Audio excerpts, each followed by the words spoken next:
Bom dia, boa tarde, boa noite, sejam bem-vindos a mais um vídeo aqui no canal. Eu me chamo Abner e no vídeo de hoje nós vamos dar continuidade ao estudo de radiologia pontuado pela banca de um concurso público, né? Para quem não sabe, uma das formas de você conseguir um emprego na área da saúde, se você se formar, é a realização de concursos públicos. Eles têm uma certa duração e isso garante a rotatividade e o emprego, né? Para quem quer trabalhar nessa área, é, a, quem tem os requisitos, né, necessários. Então, isso, isso é uma fórmula que o governo tem de. O governo, as empresas, elas têm de ah, garantir o trabalho das pessoas e, de certa forma, escolher dentre elas a que mais tem,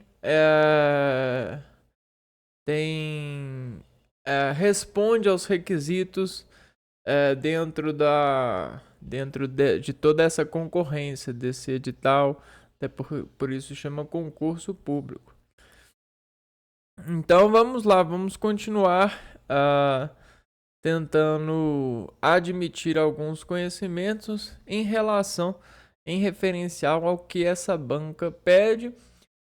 E assim a gente vai relembrando as matérias e vai acertando os votos para poder ajudar o cérebro a entrar na estima que é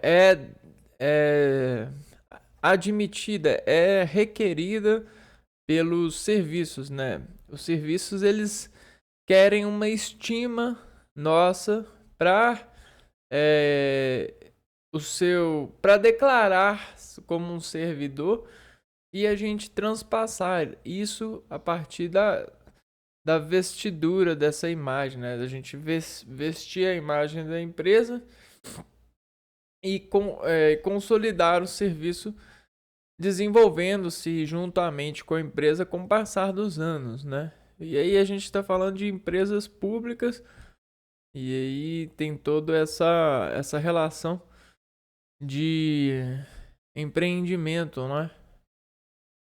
Então a gente já falou aqui do sistema técnico, o sistema emissor, falamos da ampola, dos elementos aqui do raio, né, do tubo de raio-x, o sistema emissor, formação e propriedade de raio-x,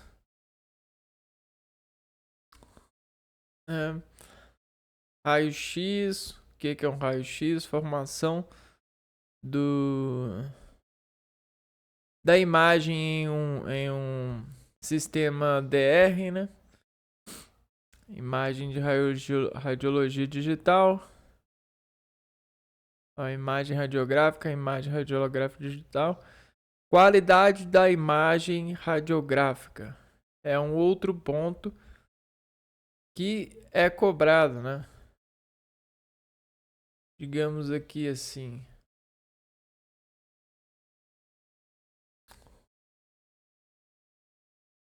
Qualidade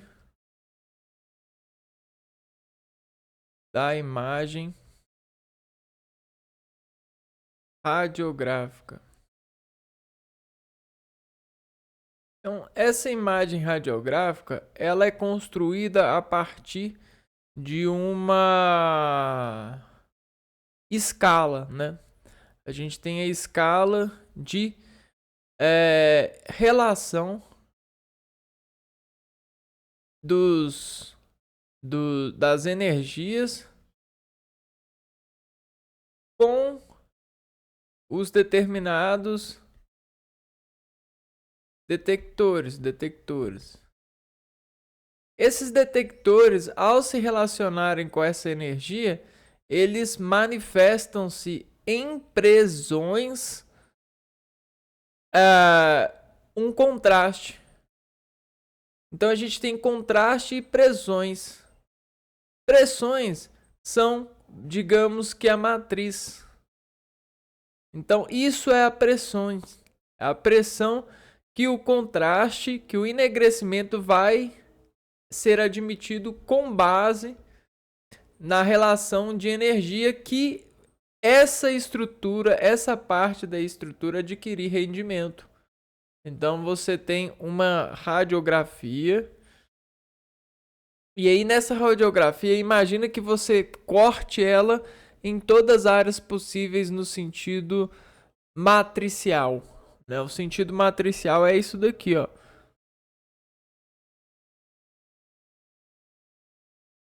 Linhas, colunas e linhas. E essas colunas e essas linhas, elas geram para nós aquilo que a gente chama de qualidade da qualidade do espacial.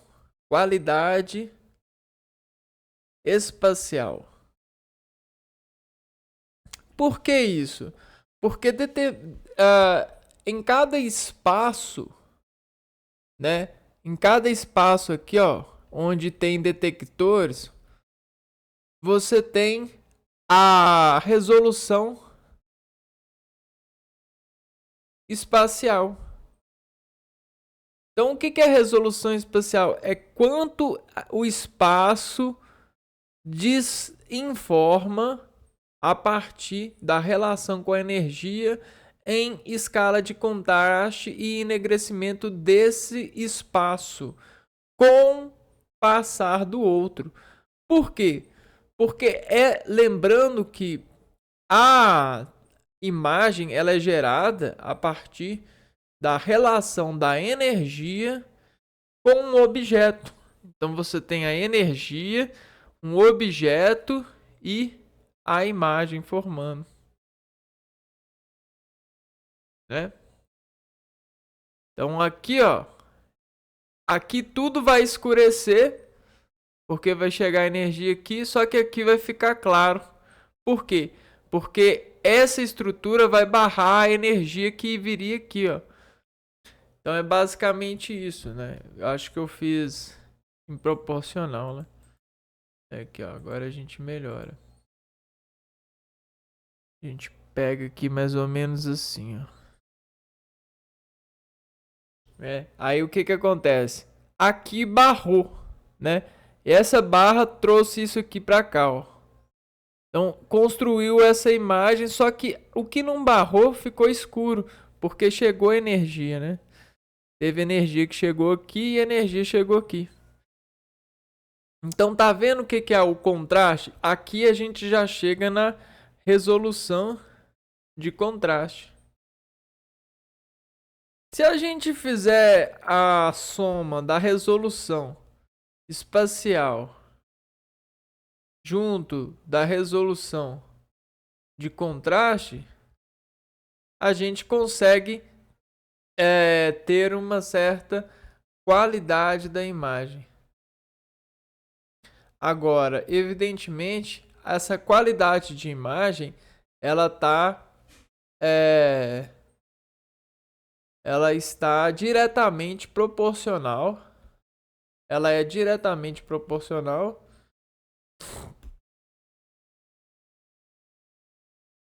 aos recursos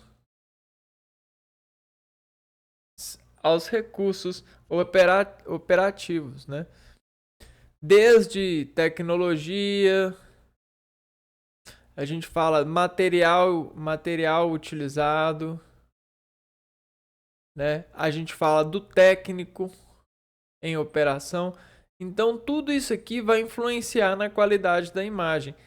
O técnico e suas técnicas, os materiais utilizados pelo técnico, os materiais disponíveis, a qualidade desses materiais, a tecnologia utilizada, a qualidade do aparelho, a calibração do aparelho, e tudo isso é diretamente proporcional à imagem gerada, além dos conhecimentos do posicionamento que isso aqui já arma para o técnico, né? Então isso é relativo à qualidade da imagem radiográfica. Bom, proteção radiológica. Deixa eu só conferir aqui, ó. Qualidade da imagem.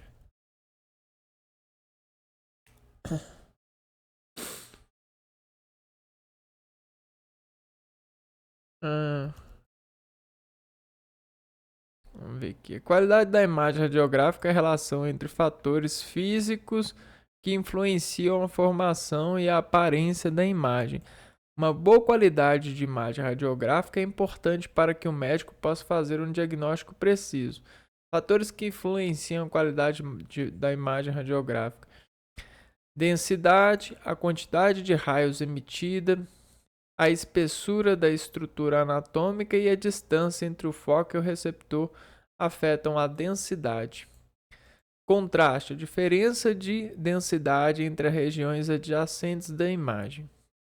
Detalhe, a nitidez das estruturas da imagem. Distorção, quando a imagem mostra uma representação incorreta de tamanho ou formato do tecido.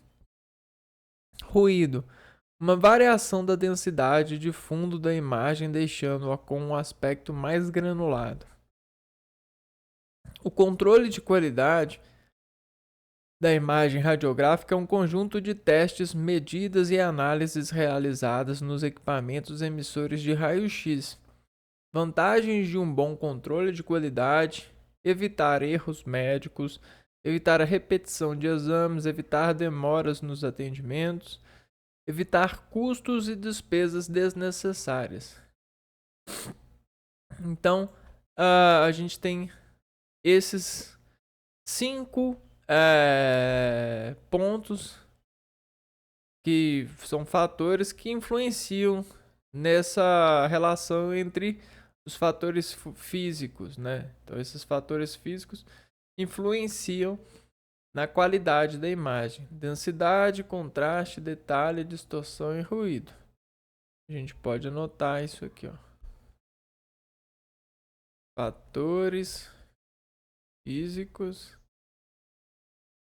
que influenciam na qualidade da imagem.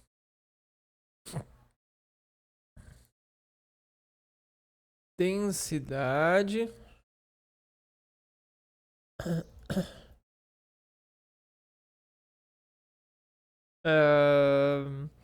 contraste, detalhe, distorção, contraste, detalhe, distorção e ruído.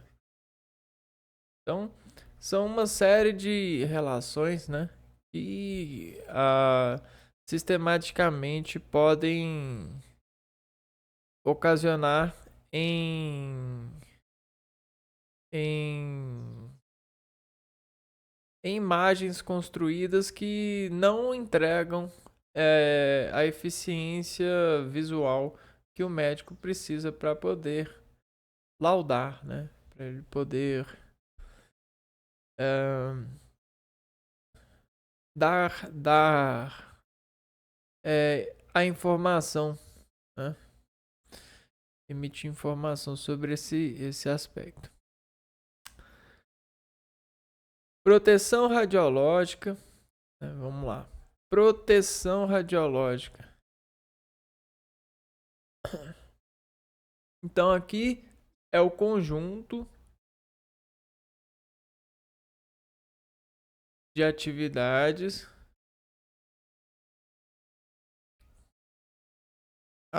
que administram, né, é o conjunto de atividades que garantem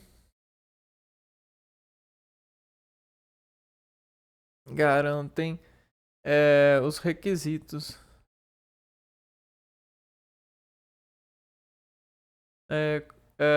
para que as radiações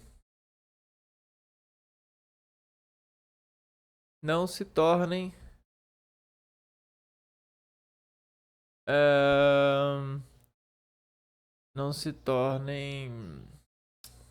um problema maior do que né, para as pessoas, para os indivíduos. Então, a proteção radiológica ela é pensada no seguinte aspecto, né? Então, existem pessoas que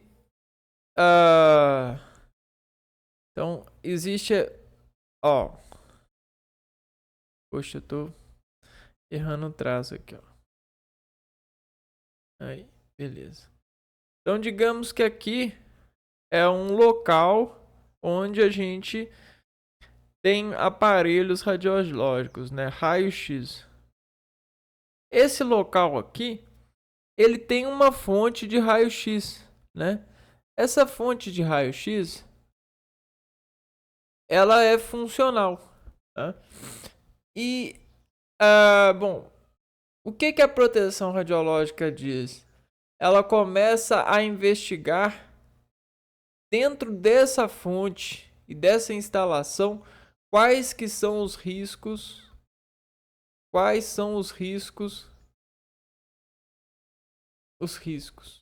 né? E aí, a partir desses riscos, ela faz assim, risco, a gente faz um contra-risco. Até a gente conseguir o menor risco possível. Porque sempre existe um risco. A gente quer o menor risco possível. Então, o menor risco possível, ela manda colocar uma estrutura de parede muito, muito grande em volta desse serviço. A proteção radiológica manda colocar um aviso aqui na parede de que essa sala existe raio-x, né? Existe fonte de raio-x aqui dentro, né? Quando a proteção radiológica manda dizer que quando o raio-x estiver ligado, a porta ela tem que estar fechada e tem que ter um aviso sinalizando que o raio-x está ligado. O raio-x ele manda construir paredes, colocar detectores de radiação aqui e fora para ver, né, quanto de radiação o sujeito que passa aqui tá tomando. E a proteção radiológica manda também dizer que o indivíduo exposto a essa radiação por trabalho, né, ele precisa de carregar um detector em seu corpo para que todo mês esse detector seja lido em função da sua saúde. Por quê? Porque em eventuais situações os seres humanos falham e dessas falhas, em alguns casos, os indivíduos, né, os tecnólogos da radiologia, eles podem acabar sendo alvos de falhas humanas, né? Alvos de falhas de diversos fatores, até mesmo do fabricante, que até mesmo precisa de seguir as proteções radiológicas referentes à sua condição como fabricante. Então, proteção radiológica é uma coisa muito grande, mas para um técnico em radiologia vai sendo filtrado essa grandiosidade, né?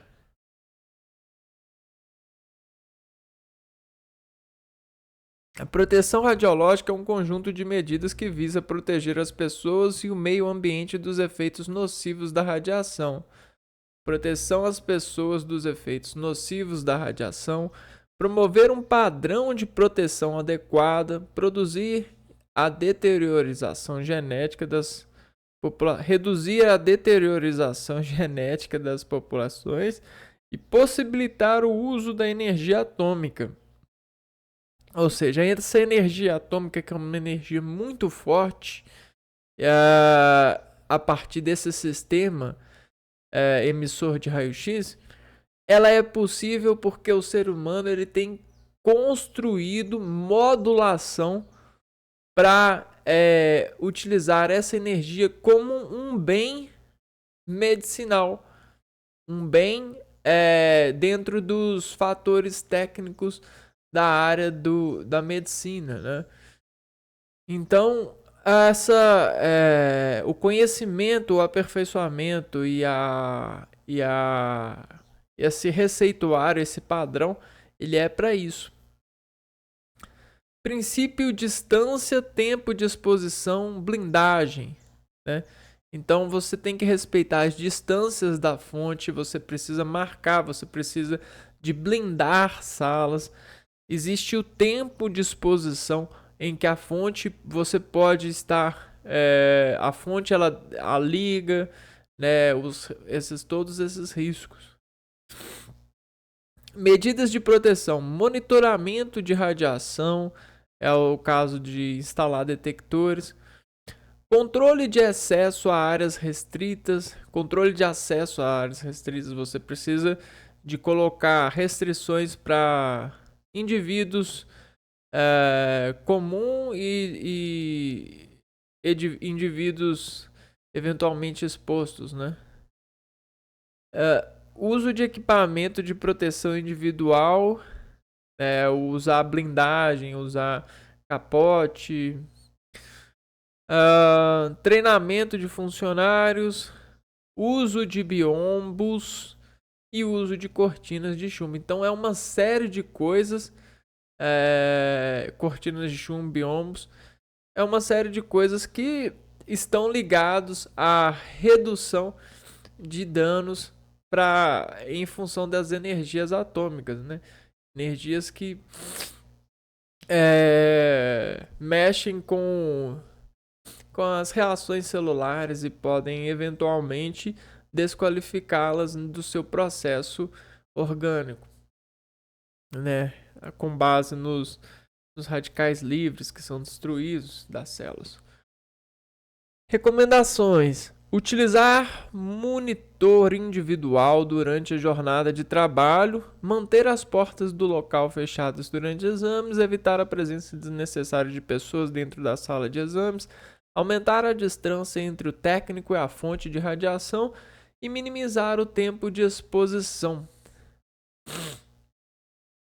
Veja você, um técnico, ele tem a exposição muito aumentada porque ele trabalha diariamente com exposição.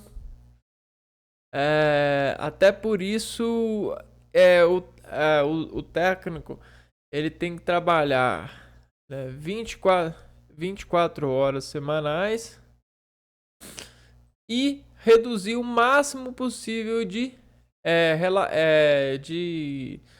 radiação. Porque o técnico, ele é todo dia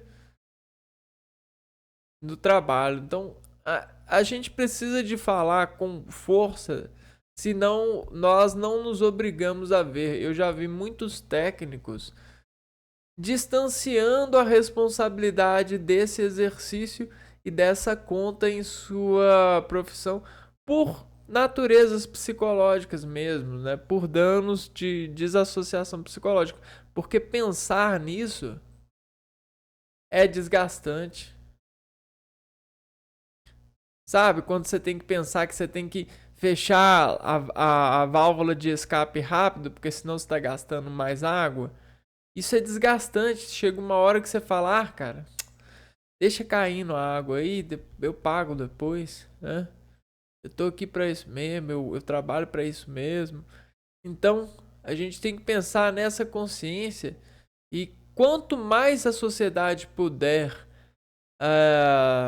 gerir, ajudar o técnico para ele resguardar essa consciência, melhor. né? Porque a gente vê que a sociedade ela não faz muito por isso não, né? Ela tem cada vez mais deletando essa responsabilidade. Ela tem diminuído o salário da pessoa que trabalha com radiologia e ela tem aumentado a carga de trabalho dele, né? Dessas pessoas. E isso é inadmissível quando a gente trata de questões sérias e falando de órgãos públicos admitindo isso. É como se o órgão público dissesse: ah, pode matar, pode pôr o ser humano lá e queimar ele ao longo dos anos, né? Então é coisa séria. A gente precisa de se unir para remanejar isso uma vez que a gente se formou nisso, né? Senão, se a gente não preservar essa informação, as pessoas que não têm responsabilidade, ou até mesmo as pessoas que têm, mas perderam esse, esse, essa responsabilidade, perderam essa consciência, elas vão deixar passar. E aí, dá-lhe passagem, né? Eu lembro que já me falaram que o técnico, ele aposentava com 12 anos. Hoje em dia, o camarada ele tem que trabalhar 25 anos. Olha só, 25 anos, aposenta com 25 anos. Que isso, mais 13 anos trabalhando com radiologia. Então é um absurdo desses que a gente precisa de comunicar, né? A sociedade ela não pode ficar isenta desse detalhe. Até porque todo mundo que quiser ele pode formar em radiologia, né? Não é uma questão de mérito, né?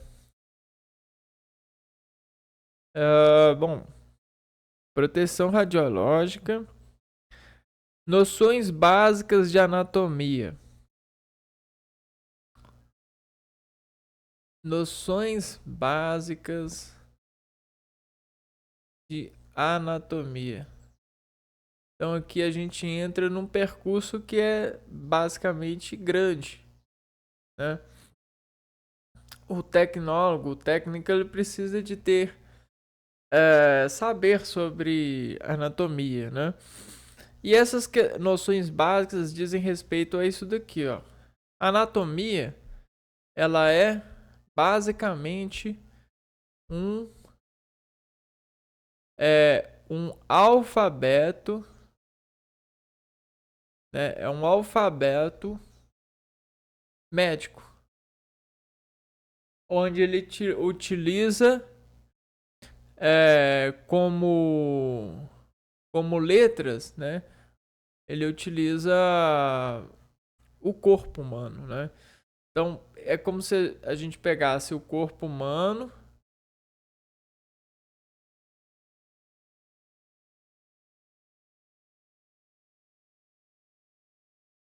deitasse ele assim.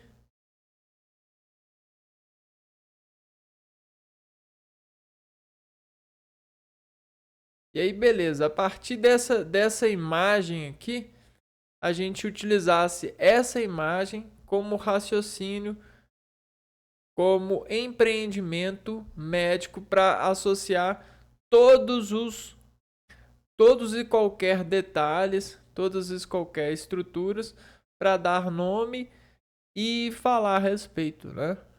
Então a gente tem os termos que são gerados dessa fonte aqui, ó. Isso aqui se tornou a fonte e aí o que tem, né? A gente desmontou toda essa fonte e o desmonte trouxe para nós a anatomia e a anatomia sobre esses conhecimentos. Então a gente tem um plano frontal, um plano medial, um plano sagital. Como assim? Um plano axial. Então a gente vai pegar e vai olhar pelo eixo, né? Você tem esse eixo aqui que divide o lado direito do lado esquerdo, certo? Então, se você tem esse eixo aqui, esse eixo é o eixo medial, né? Eixo medial.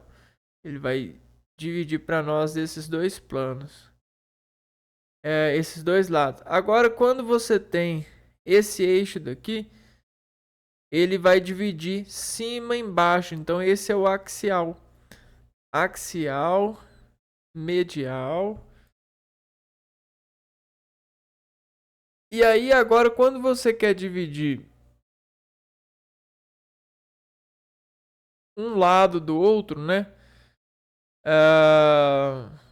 Você vai ter o sagital. Então, vamos dar uma olhada nesses planos.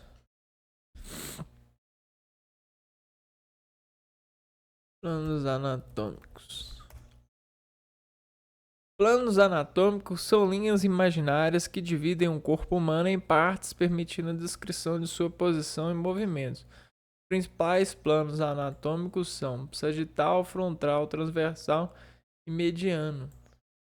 Então aqui, ó, o sagital divide o corpo em partes direita e esquerda. Também é conhecido como plano antero-posterior.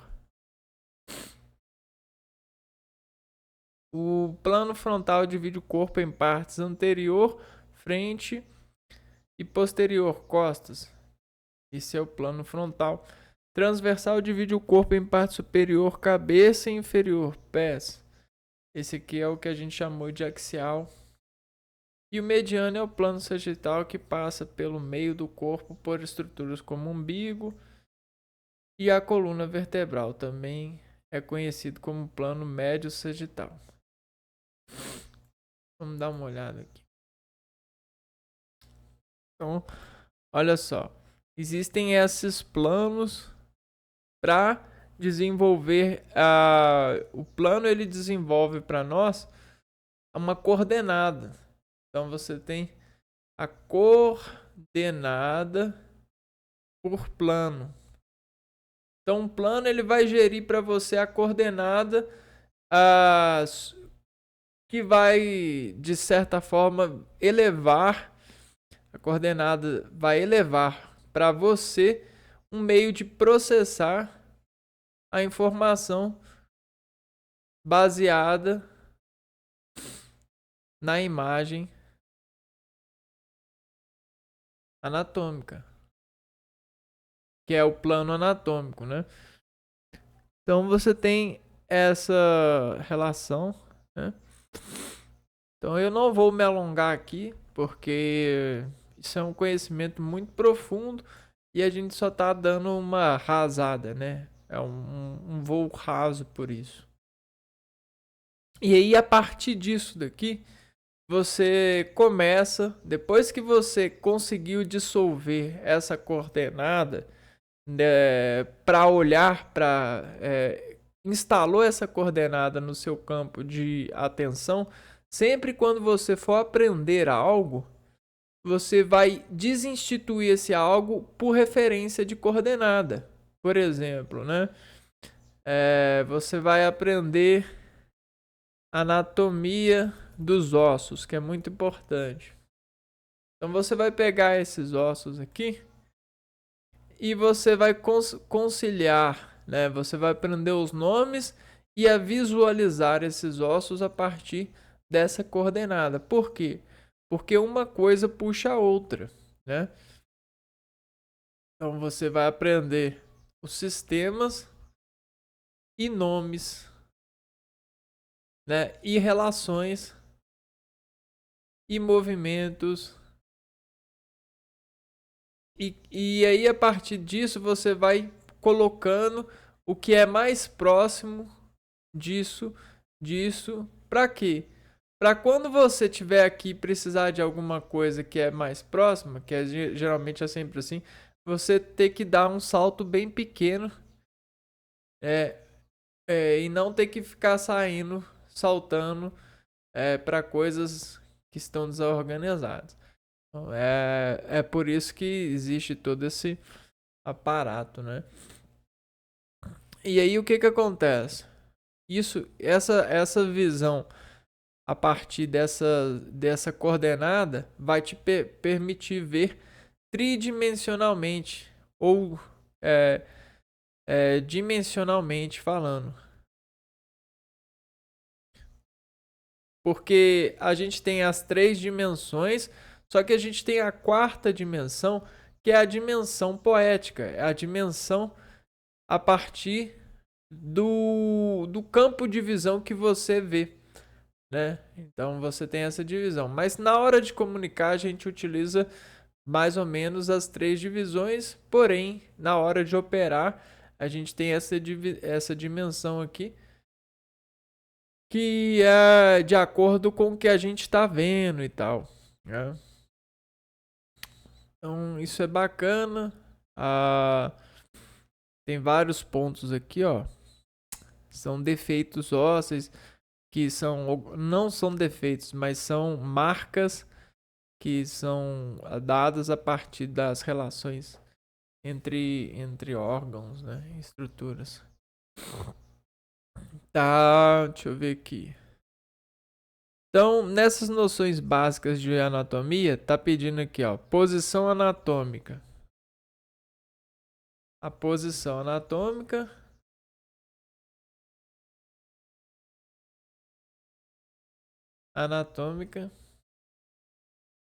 é a posição que é baseada nesse boneco aqui, ó, nessa estrutura aqui, ó. A pessoa ela vai estar ereta, com as pernas esticadas, os braços esticados ao lado do tronco, e esses braços vão estar com as palmas da mão para cima, né? Eles vão estar com a palma assim, ó. E aí, é essa que é a posição, né? Vamos ver a posição aqui, ó. Posição anatômica. É essa daqui, ó. Assim, a gente vai utilizar isso como uma área para deslocar conteúdo, né? Essa é a imagem de coordenar tudo aquilo que você vai escutar a respeito de oração anatômica, né? A gente conversa sobre relações anatômicas no exercício da profissão em nível saúde. Nível de saúde. Planos e linhas, foi o que a gente falou, né? Planos, linhas. Termos de posicionamento e relação. Então a gente tem esses termos de posicionamento e relação.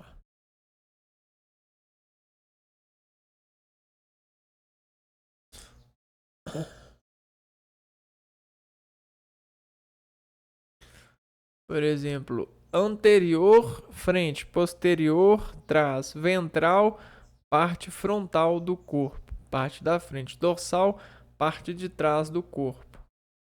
Superior, mais próximo do topo da cabeça, inferior, mais próximo dos pés.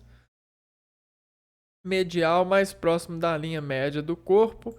Lateral, mais afastado da linha média do corpo. Termo de relação proximal, mais próximo do ponto de origem ou de fixação. Distal, mais afastado do ponto de origem ou de fixação. Superficial, mais próximo da superfície do corpo. Profundo, mais afastado da superfície do corpo. Intermédio entre uma estrutura superficial e uma estrutura profunda. Paralelo, estruturas alinhadas na mesma direção. E cruzado, estruturas que se cruzam em um ângulo. Então tem todas essas perspectivas que desenvolvem essa artificialidade de consultar em meio teórico, retroprojetando em essas informações com base nessa coordenada, né? Coordenada do boneco anatômico. Então isso aqui é muito pessoal. A pessoa só consegue entender isso de forma pessoal. Termos relacionados com movimentos. termos relacionados com movimentos. A gente tem, por exemplo, flexão, extensão, abdução. Vamos lá. Termos relacionados.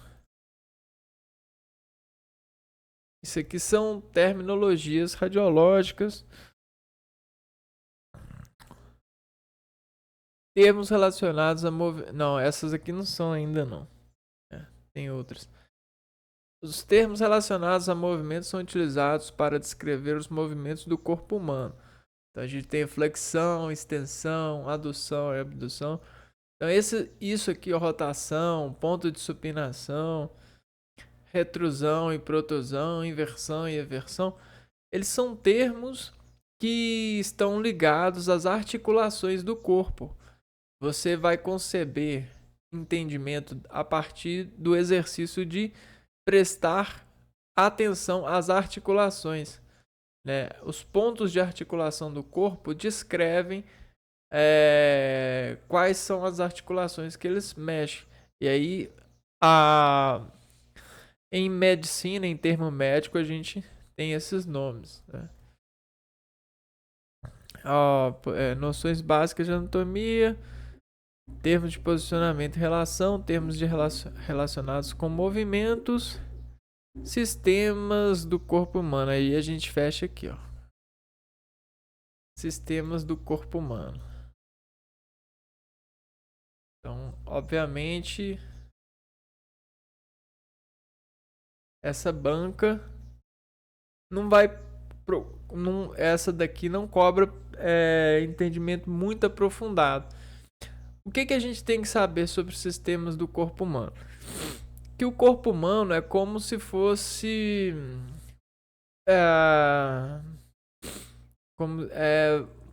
uma casa, né? Sistema do corpo humano. Imagina uma casa. Se a gente pega a casa e divide a casa, a gente tem a construção, a parte da construção, tijolos, e tal, piso, areia, cimento e tal. A gente tem a parte elétrica, a gente tem a parte hídrica, a gente tem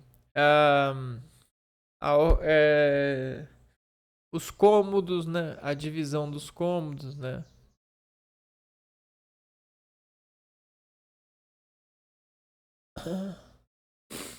E assim sucessivamente, a gente tem em cada cômodo a gente tem uma especialização, né? E aí cada coisa vai sendo edificada assim, né? Então pensa numa casa, agora pensa no ser humano.